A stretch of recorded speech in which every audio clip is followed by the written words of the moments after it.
Here now to talk more about the mental health crisis is a psychologist and business consultant, Dr. Camilla Farkosh-Lavan. Sorry about that.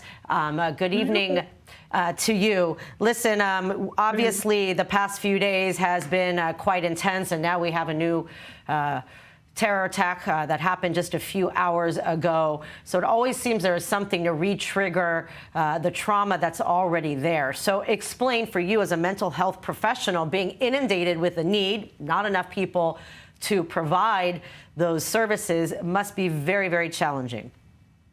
Yes, actually, very much so. Thank you again for covering this, because it's very, very important, and you all know that I love you for that. But yes, I think that we're kind of, as a society already, unfortunately, used to the occasional stabbing or the occasional ramming with a car or whatnot, which is very sad. And we get up, and that's how life is, and we make our breakfast, yeah. So PTSD is already underneath the social structure, if you will. But after October 7th and everything that's happening, and now the hostages being released, which is a beautiful thing on one hand. On the other hand, there is no other hand on the beauty part, but on the mental health part, like, I think it's bursting the bubble of things that were maybe being kept underneath more, and people were trying to cope with it more. Now it's in the face. It's very raw, and especially with the Bibas family, right? Like, this is something that's symbolic of all of us on many levels around the world. It's affecting everyone, because everyone can relate to this and understands that it could have happened to anybody, and it's also our family, and we're all very, very connected. So at this stage, when there is the ramming or the stabbing or whatever might not be happening, we're so heightened that the influence of it, as you're saying, is only re-traumatizing us on a much bigger scale, which I think the other side is. And then you add the epigenetic, then you also add the epigenetic factor, which, goes back also generations, and it triggers a lot. And given you're human beings, I mean, how are you taking care of yourselves? There's only so many mental health professionals here again. It must be difficult. You have your own feelings, you're trying to help someone, but you have to also process your own trauma. Interesting. You kind of caught me off guard. No one has asked this before. But yes, I mean, I in a way, we don't, see ourselves, I guess, as human beings, because we're there to serve. But yes, it does happen often where we are the ones that are also, on a burst of about to start crying, and all the feelings and everything inside, and there you are trying to keep calm and halfway normal, to hold someone else. So it's definitely there. And hopefully we listen to ourselves, what we're telling our clients. I know that I'm learning a lot from my work, and trying to listen sometimes to what I'm saying to my clients. And it's like to take a walk, and to, breathe, sleep a little bit more. All these techniques and things that we're suggesting to our audience to do, right? To self-care, especially during times of stress, when people are least likely to do self-care because they're like, I don't have time or space for this.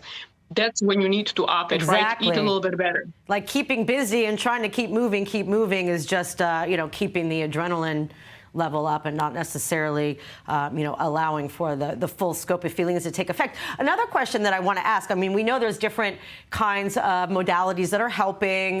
People are discovering, yoga for trauma and different things which are being efforted, also, tested here in Israel. But one of the other things is there are a lot of people abroad, mental health professionals, that would want to come here and help, because again, there's not enough of yous to go around. But that's also proving difficult for people that want to come and help. Definitely. So first of all, that's very beautiful, especially as we saw that, as the whole thing kind of started with protests against us and misunderstanding of what's actually happening on the floor, right? And then also, even now, more recently, the world community being quiet or again saying things that are inappropriate, while some did show support as well, which is very, very healing. So it's nice to know that there are people that actually do want to come and want to help. Some are able to come, some aren't. But right now, especially after Corona time, it opened up the whole world of virtual reality, including us being virtual reality. Like for me, for example, the clientele is all over the world in different kind of topics. Yes. So all of a sudden we're not trapped anymore by a physical space. So that's also a very, very good option. Which allows you to treat more people. I mean, when you're physically going and I mean, that I imagine Exactly. helps, also to that perspective. Do you feel confident, though? I mean, that we can have a moment of, collective healing? Again, this isn't just affecting people in Israel, it's affecting the whole world. People feeling guilty in different parts of the world for not being here, there's just so many different layers of emotions. I know that there are psychologists in the States that are literally firing their Jewish patients as well. I mean, it's just endless all over the world. Yes, I recently saw an email with someone wanting to do training, and what the response was is like, with the apartheid and cleansing and whatever the words were used there very harshly. It's like, what are you doing? I mean, really, come visit and see what apartheid. Like, my doctor, my family doctor, is a Muslim Arab guy and a very, very nice one. Like, I don't understand what is this apartheid about. Yes, so like different things of people never actually visiting and never seeing it, believing all the slander that's around there and out there, and not taking the time to hear beyond just the emotional presentation of something that isn't true. Yeah.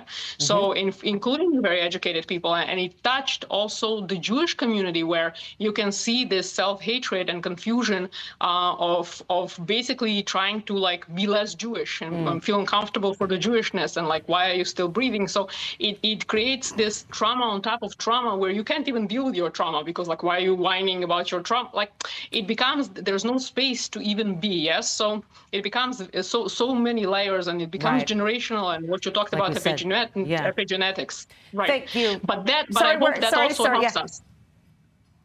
Yes. Sorry. It's okay. It's okay. I wish we had more time, but thank you very much, as always. Always a pleasure to hear your thoughts, Dr. Camilla Forkosh-Levan.